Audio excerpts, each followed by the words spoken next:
The Ninth Jedi is far and away my favorite short from Star Wars Visions. It kicks off with a narration that might as well be an opening crawl, and we fly into this ancient-looking space station temple thing. I love that setting. Several Jedi have been summoned by a mysterious man known as the Margrave, who wants to rebuild the Jedi Order, but it's unclear if he can be trusted, and the second we see him, we're like, yeah, I get why you might question him. This is something that comes up in Star Wars a lot, and it reminds me of a quote from Tolkien. When the hobbits meet Strider and they think he looks shady, Frodo says he thinks a servant of the enemy would appear fairer and feel fouler. The Margrave does wind up being an ally despite his glowing red eyes, and we've also seen plenty of examples of the opposite happening. Palpatine very often appears as a kindly old man, even after he melted his own face. The Clone Wars was going to explore that in an arc about Plo Koon finding Ahsoka.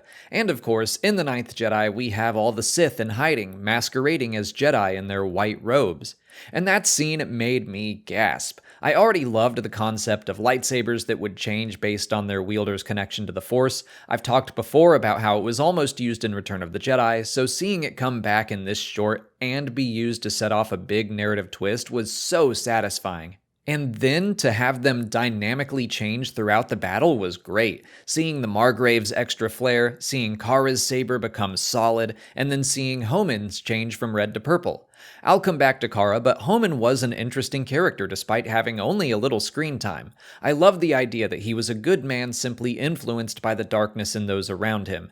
Maybe he was undercover with the Sith and he lost himself. However it happened, it's a good reminder that our friends, family, and the company we choose to keep will affect and change us. But what seemingly brings Homan back is seeing the light in Kara grow and develop until her own saber becomes bright and solid.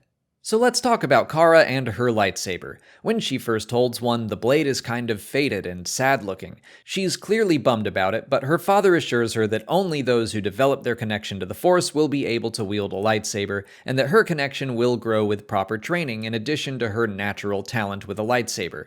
But the short makes it pretty clear that Kara is very good with a lightsaber already, blocking training shots from her droid no problem, and then defending herself against a Jedi hunter while flying a speeder bike backwards through a forest. Connection to the Force isn't about the lightsaber, it's about developing a connection with yourself and the world around you. I get the sense that Kara just needed to believe in herself, or maybe she just needed someone outside of herself to fight for. Her father is captured, her friend the Margrave is under attack, and during that fight against the Sith, when she knows it has to be her, that's when her lightsaber becomes whole. Man, do I love that concept. The creators of this short said they viewed it as taking place in the far future after Episode 9. If that's the case, there are some choices I'm not crazy about if this were to fit into canon, which it doesn't. Like the Jedi still struggling to restart after all this time, or the Sith being back at all. I kinda think it would fit better in ancient times, where the Jedi and the Sith are still new and still searching for their identity.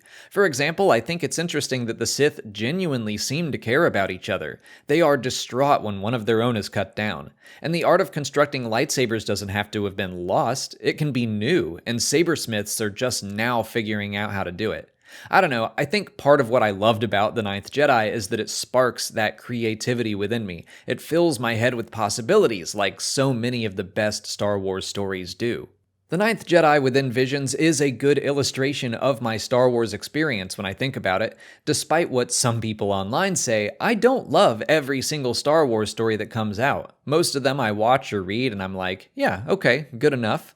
I just like spending time in the universe. I think all Star Wars stories have value, even if they don't all land for me, but in my experience of trying to read and watch everything, it's worth it for those stories you experience that just blow you away. Fallen Order did that for me. The High Republic is currently doing that for me. Watching Visions was neat in general. I liked a lot of the stories well enough, but then The Ninth Jedi comes along and I just love it. It makes me so grateful the entire series was created and that all these studios got to come together and present their thoughts on the universe, because I know there are people all over the world who are having these exact same feelings, but about different shorts.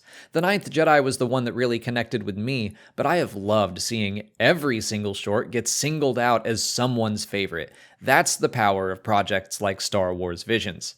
But what did you think of The Ninth Jedi? Let me know in the comments. If you haven't already, please like this video, subscribe to the channel to keep up with all our Visions coverage, follow us on Twitter, Instagram, Facebook, and yes, we have a TikTok now, and consider checking out our Patreon page where we've got audio commentaries for all these shorts coming out. As always, thanks for watching, and may the Force be with you.